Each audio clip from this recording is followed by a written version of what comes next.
Hey everybody, welcome back to Midwest Microbrew, the show that takes you deep into the craft beer culture right here in the heart of the Midwest.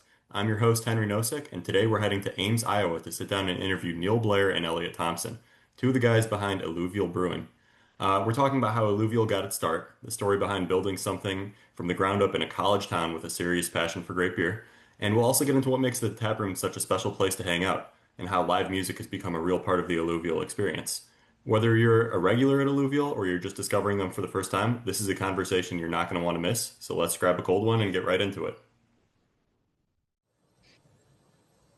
All right, so Neil and Elliot, thank you so much for taking the time today to be with me on Midwest Microbrew. We're excited to have you on.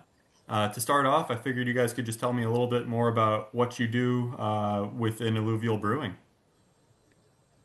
All right, yeah. I'll go ahead and start. Elliot Thompson. I'm original founder and owner. Um, still doing that. 11 years in, and Nice. yeah. So I've been here from the beginning. Awesome. And I'm Neil Blair. I'm the brewer here. I have not been here from the beginning, a little over 4 years for me, but I've worked at a few other breweries in the area, a couple of which have now closed, but worked in the craft beer scene in Iowa most of my professional life. So, Awesome. Uh, can you tell me a little bit about the origin story for Alluvial Brewing and how that all got started? Yeah. So yeah, it started back in 2015, and I would say it was kind of born out of like agricultural in a background. It's right out by the Prairie Moon Winery. It's on that beautiful property. It's probably about 60 acres between the vineyard and the what used to be the farmland to the east of the tap room. Um, I was farming that at the time, and we had a fruit and vegetable farm out there as well. And yeah, it's just a beautiful property, and the food was a nice, the food and the farming was a nice addition to the agriculture going on next door at the winery. And um, I did that for about 3 or 4 years, and then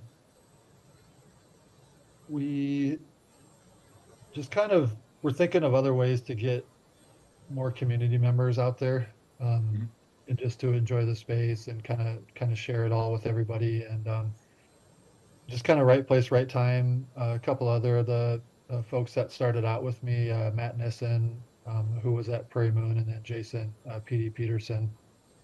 Those two were friends growing up. The three of us were kind of talking, and uh, PD had just quit his previous brewing job at the time, and it just kind of spawned into what alluvial is. And when we first opened, I had no idea how it was going to go out in the country. The original tasting room was just in the front. We brewed in the back of the tap room building, and so there was only about 48 seats in the front, just super small. Um, and, that's kind of how it went in the beginning. It was just kind of a little like hobby farm with next to the vineyard, and Yeah. so yeah, that was kind of the origin story there. Oh, that's really cool. That's a unique origin story, but it's also similar to a lot of the other brewers that I've talked to, where it starts Yeah, out as just like a cool hobby of theirs, and then it just takes off because just like a sheer passion and just the right people for yeah, sure. definitely. Each of us kind of had our own interests, and it worked. So. Yeah, that's really cool. Um, how would you describe your brewery? This is a tricky question, actually. How would you describe your brewery in one sentence to someone who's never been there before? It's just difficult because you have to pare it down so much. Yeah, yeah, Neil and I were chatting about this, and yeah, we scenic, unplugged, and experience focused. Yeah. Yeah, Kind of, I can attest to that. When I was there, I mean, it's absolutely gorgeous. So, thanks. Yeah. yeah, um, oh yeah, go ahead. we are weird in this space because we don't have any televisions in our tap room. Instead, we've kind of plastered the walls with pieces of art and house plants and whatnot. We like Hmm. to foster a good communal experience. Um, yeah, and we've got pretty strong concert program. We've got a stage in the back of our tap room. We're one of the go-to places in town for folk music, especially, but also we'll have jazz or rock or jam bands or whatnot from time to time. So yeah, a lot of good experience focused events out here, and yeah, scenic because we're just north of town, kind of just on the outskirts, and we have a beautiful patio that butts up to a restored native prairie. So if you're here in the spring, summer, or fall, then it's a nice place to hang out and just kind of not be out in nature per se, but be kind of right on the edge of it. Yeah. Yeah, and that you guys have had some great concerts, and I appreciate that kind of community atmosphere. I mean, Mm. a lot of places will have the TVs and people are kind of doing their own thing, but from the times I've been there, it seems like people are talking, like even across tables, they'll be talking to each other, and it's Mm. just a great community area. Yeah. Um, so getting into kind of like the community-oriented questions based off of that, is your space pretty family friendly, or do you make different accommodations for age groups? Yeah, it's definitely friendly. As you were just speaking there, I was just kind of thinking of like some of my favorite times that we've had out there, with different events and whatnot. And a lot of times when I see like kids running around the back, like during shows and just families kind of coming and going, like they own the place, like those are some of my favorite um, memories of this kind of shared experiences for the community. Yeah. Um, so yeah, definitely like I would know Mountain Boys for sure. Like, they play there all the time and they're all local. And yeah, at their shows, there's just kids from the ages of 5 up to, high school, just kind of running around, enjoying themselves, and while the family's watching the music. So it's cool. Yeah. Yeah. No, that Iowa No Mountain Boys, a little side story about that, but like after going, I didn't know what I was in for. I think my wife and I showed up there for the first time um, before we knew that there was going to be a concert or anything going on. And the Uh-huh. Iowa No Mountain Boys played, and like they kind of inspired me to pick up bluegrass. So now I literally have a banjo sitting Oh, behind nice. me. You can't see it because the background is on, but yeah, I've been playing that since then. I'll have to let them know that they would get a kick out of that. Yeah, yeah, no, I just thought it was so cool. Yeah. Um, And they're gonna play they each winter they play once a month, and they're gonna play our 11-year anniversary coming up here on March 28th, I think. oh, cool. But next time I see them, I'll definitely tell them the banjo story. Huh, awesome. Yeah. Yeah. Um, do you have any like you mentioned a lot of concerts and that kind of stuff. Do you have any other regular events that bring the community together? Yeah, we have the back of our tasting room is just full of different stuff. I mean, just this past couple weeks, I mean, we've had comedy, trivia, some rentals, uh, Celtic band the other day, bluegrass. Like there's just all sorts of stuff. And Yeah. being close to the university, we do a lot of rentals and events with them as well. Um, a lot of faculty meetings, or lots of graduation parties, or like little clubs that get together. And um, yeah, so honestly, it seems like we really touch a lot of the community. So Yeah. Yeah. I've had, The local bookstore, Dog Eared Books, as 2 or 3 times a year started doing a pop up book fair in the back. That's always fun. Okay. Uh, it's kind of a pop up store, so we're lucky to sell a beer per person. Most people kind of come and go, but we try to do interesting, fun things like that. Maybe some Christmas markets uh, before the holidays, or um, we've got a Oktoberfest celebration that we do usually early October, a little later in the season than a lot of other breweries in the area. But um, yeah, hopefully the weather's still good when we have it. But it's hard to find time on the schedule when we're in the same small town as Iowa State University in the middle of football season. Yeah. That probably compresses the timeline a little bit, I bet. Yeah. That makes sense. For someone visiting from out of town, is there any practical information that they should know about the brewery before they get there, like parking situation or Well, reservations, that kind of stuff? yeah, it's it's nice that we share a parking lot with the winery, and it's a very large parking lot. So, a couple times a year, it, it's totally full and maxed out, but there's still ample parking. So, no issues there. It's really easy to get to and to access. Hmm, cool. Is there any like a reservation policy or anything? No, like a lot of those like rentals and whatnot in the back, if there's groups of, 30 or more, they'll rent the space out, but we don't do any like reservation of tables or anything like that. We don't have food. It's just pretty much order at the bar and make yourself at home sort of thing. So Yeah, cool. Yeah, you guys got the space, that works out well. yeah. All right, so Neil, I'm gonna kind of get into some of the beer and the brewing questions here for you. Shoot. Um, so walk me through your core lineup that you have. What styles do you always have available, and what makes them popular? Yeah, so the closest thing we've got to like flagship brands would be our Gilbert Gold pre-Prohibition style corn lager. It's named after Gilbert, the tiny town just to the north of us. That and our Luchous, which is our Citra hopped hazy pale ale. Those, if they're not on, 365 days a year, it's pretty darn close. Um, most of the other stuff we make, we rotate. We do a lot of things like once a year, maybe twice a year.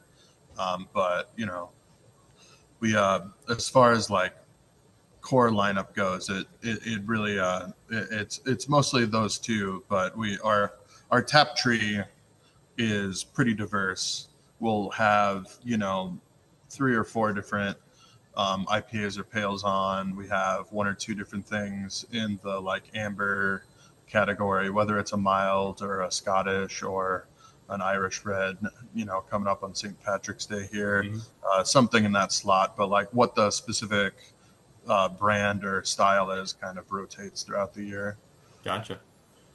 Do you have a brewing philosophy that kind of guides you through your beer making decisions? A brewing philosophy. Uh, Man, that's a good question. I don't know. I'm a big fan of the phrase, if it's worth doing right. Hmm. So I don't like half-assing things most of the time. Yeah. There are certain, decisions that need to be made, whether it's cost related or whatnot, because at the end of the day, we are a business. We're here to make some money, but try our best to use, just quality ingredients and, give the time or the beer all the time it needs to finish up properly. Don't really rush it. Hmm. Um, but yeah, I don't know. Philosophy wise, Elliot's pretty good about giving me free reign of the brew house. So uh, just kind of, if there's something weird I want to try, we just kind of do it. Cool. Do you have speaking of like the weird stuff, do you have like a super unique or experimental beer that you've created? Uh, yeah, probably the most experimental one we've done. Um, we did first as a collab with Pulpit Rock Brewing. Hmm. It's called Riperia. It's a hazy IPA where about 20% of the volume was fresh pressed white grape juice that we got from the winery next door. Hmm. And so we've done it 3 times now, each time with a different grape juice. This last one was with Brianna grape juice, which it makes it like a very beautiful fruit beer. And then we adjust the hop profile for the hazy IPA part of it, um, depending on whatever the profile of the grapes are. So this last time we used Brianna grape juice, which is a little more like almost bubblegummy and Yeah. uh, like pineapple-y. So we used a lot of Nelson because it's white grape. It's going to have some white grape notes, but also like Eldorado and Idaho 7 to try and make those like pineapple and like fruity tropical notes from the grapes pop a little bit more.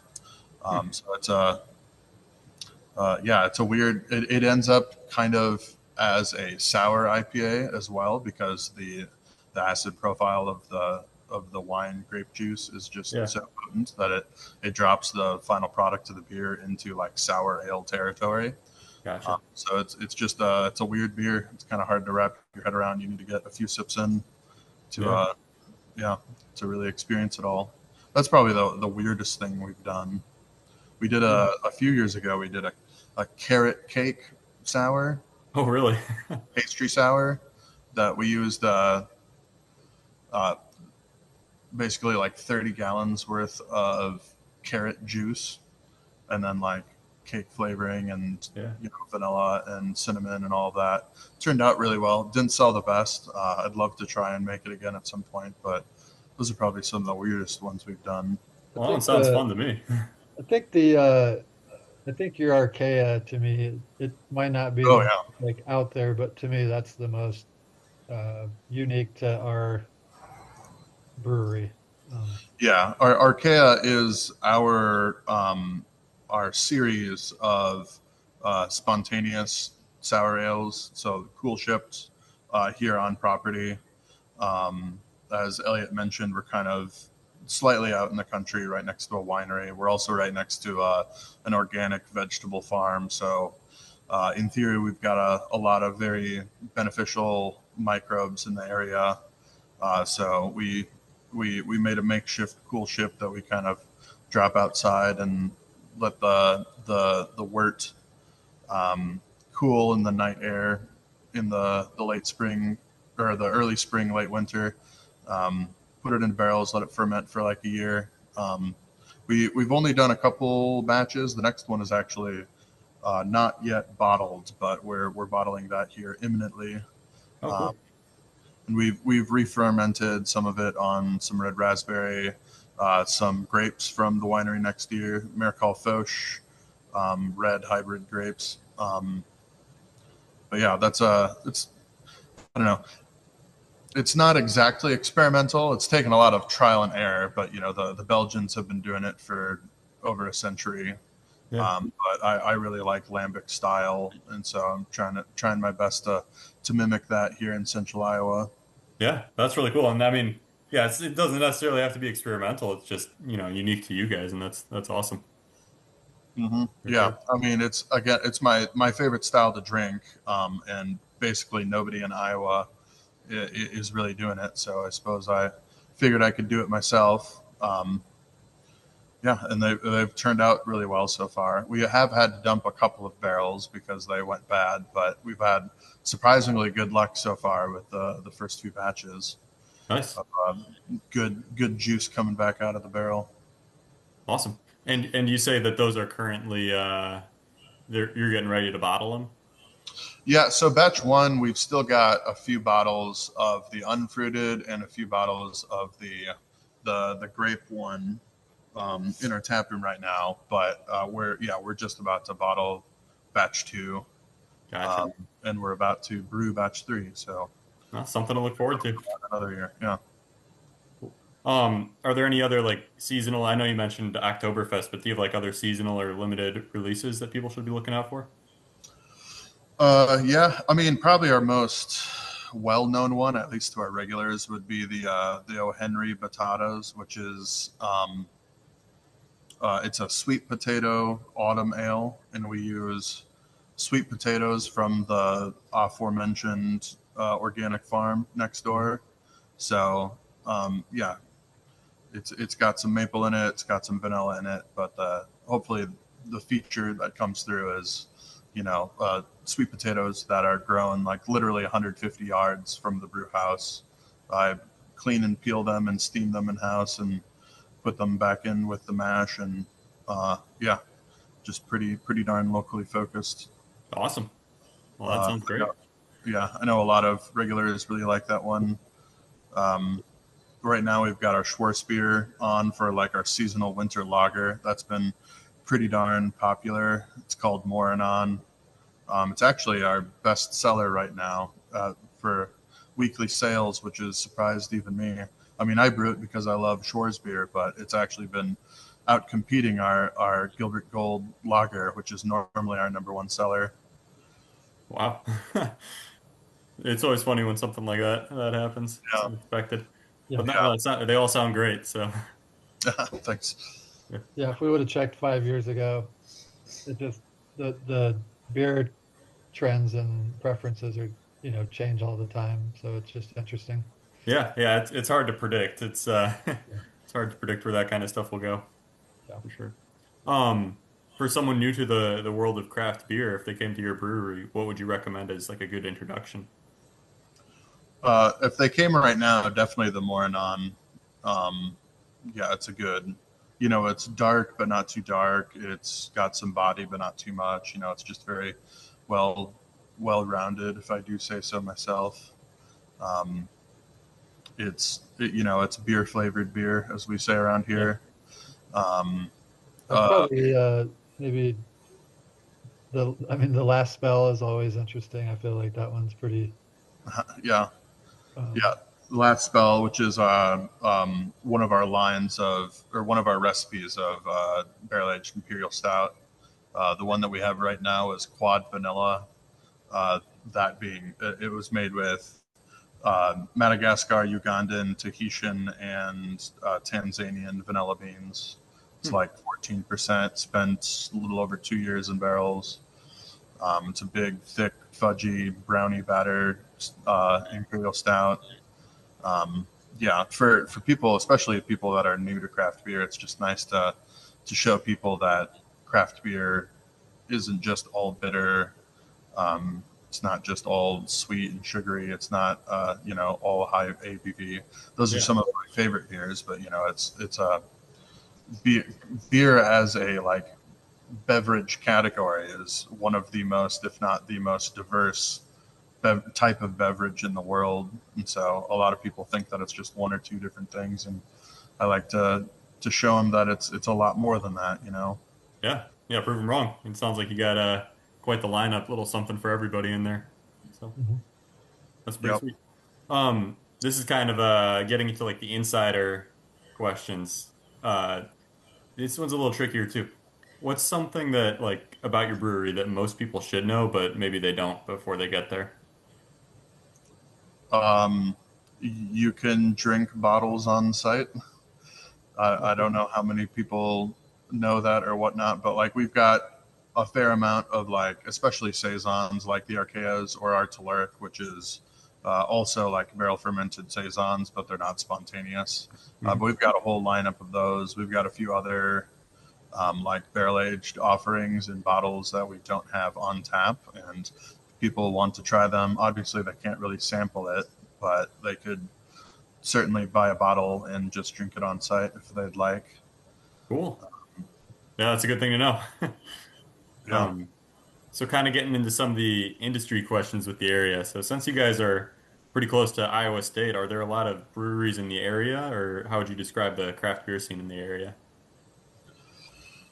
There's not a ton. There's another craft brewer closer to downtown called Torrent. And then, yeah, we're the only two in Ames Oh, proper. There gotcha. used to be a third, but they've since closed down. The next closest one would be Fence Line down in Huxley, which is a tiny town between us and Ankeny Hmm. to the south.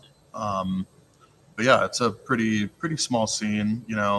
Ames uh, has, yeah, as you mentioned, Iowa State University, but it's primarily undergrad, so Yeah. probably half the campus is under 21. Um, we serve a lot more professors than students, it seems, most days. Oh, yeah. But it's a fairly um, I don't know, craft oriented uh, sort of town, so we do pretty okay. Cool. Mhm. Um, are you guys seeing like certain trends in craft beer? I know that you kind of touched on this a second ago. Like Yeah. what are people drinking more of, I guess, these days? Yeah, I mean, it's definitely alcohol seems to be going down, like ABV Hmm. percent seem to be going down, and lagers seem to be on the rise. IPAs, especially hazy IPAs, aren't really going anywhere. They're kind of our bread and butter out here. But we've definitely seen an uptick in the consumption of lager styles, whether that be Pilsner or Schwarzbier or Oktoberfest or whatnot. They've always sold well, but they're selling, some of the best. They're creeping their way up the sales slots at our tap room reports. So definitely trying to lean into that a bit. But Iowa, I assume the Midwest in general, but Iowa definitely, we're 2 or 3 years behind a lot of the coastal trends. So it's nice to be able to see what's going on in California, see what's going on in New Jersey or whatnot, and you know that that's probably going to be the trend in Iowa in another 2 or 3 years. Yeah. So we've been seeing the rise of lager and Pilsner from those parts for a while now, and it's just kind of starting to hit here. Yeah. Well, that certainly helps with making it a little bit more predictable for you guys. And especially with the lower ABV kind of being the trend. I mean, that's great for people drinking more, hanging out longer. Yeah, exactly. Yeah, that's one of the things, about it is we've noticed that we've gotten more volume sales, number of items sold per ticket just from, pushing the ABV down a bit. It's a lot easier to drink 2 beers when it's 4.5% rather than 7%, like craft beer was a decade ago, archetypically. So yeah, I think it's a positive trend. I mean, it's what I enjoy drinking when I go up to the tap room after a long shift. I don't necessarily want a 7% something or other. Mm-hmm. It's nice to just have a pretty clean, thirst quenching beer, I suppose. Yeah, it's a good way to put it. So kind of getting into the future and seasonal questions. What's next that people should be excited about with Alluvial Brewing, like new beers or events, anything like that? You could touch on maybe the Confluence. Oh yeah. Distribution. You wanted me to talk about that? Well, last week we've been self-distribution, just taking our own kegs around the state for the past 11 years. And just last week we signed on with Confluence. So they're going to be distributing our beer all across the state. So that's a huge thing for us. Yeah. Pretty much only served Ames and Ankeny and Des Moines and just a couple other random spots around central Iowa. But yeah, it's a whole new thing for us. I mean, we just rented a U-Haul the other day and took down 4 pallets of beer, which we've never done before. So that was kind of exciting. That's something that's a huge change for us. So yeah, that's amazing. Congratulations on that. Yeah, thanks. Yep, we are certainly looking forward to it. Yeah, absolutely. More people can find out about you guys for sure. That's awesome. Yeah, I think they sent out their first distribution email this weekend. So starting to get some feedback on that. So that's great to hear. Kind of getting into some of the more closing questions. If someone could only try 3 things at your brewery, what would you recommend? Definitely the popcorn. No. Yeah, well, it's a good thing to have too. Yeah, no. The popcorn's unique. Yeah, that's been a staple for 11 years. So yeah, it's got a weird seasoning blend, but yeah, I mean, I would probably say the Moranon. It's what our taproom staff has been most jazzed about as well, which is the Schwarzbier. Mm-hmm. Yeah, I mean, it's what I drink for my shifties this time of year. Been absolutely loving it. Yeah, right now we've got one of our hazy pales, Mosaicus, which is a mosaic hop focused beer, as one might guess, with a little bit of backup from El Dorado and Idaho 7 hops. And yeah, I'd probably recommend the Archa, our spontaneous. We've only got it in bottles right now. It's sold out on draft a while ago, but the bottle sales have been kind of sluggish, which if you're looking for that kind of thing, I suppose is good for you since we still have it. It's unique. It's not super sour. It's surprisingly floral, but yeah, I just kind of let the wild microbes in there kind of do what I was going to do, and was pleasantly surprised with it. I think it turned out pretty darn well. That sounds great. It's good options there.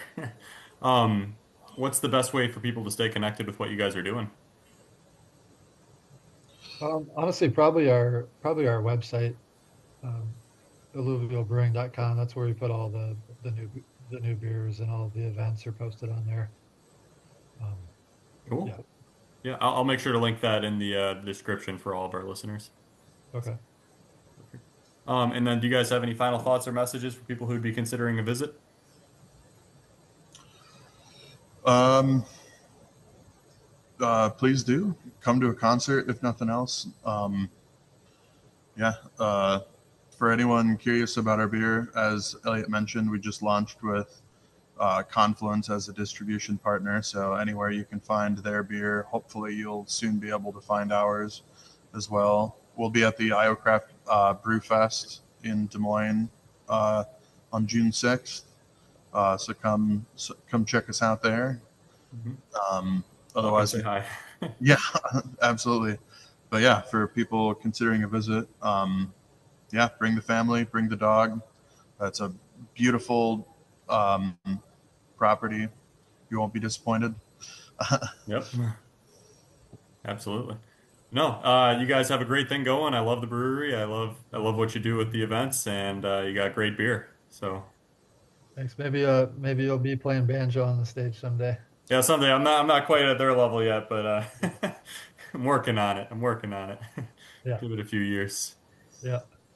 No, but I appreciate you guys taking the time. Thank you so much for joining us today on Midwest Microbrew. Yeah. Thanks for reaching out. Absolutely. Cheers.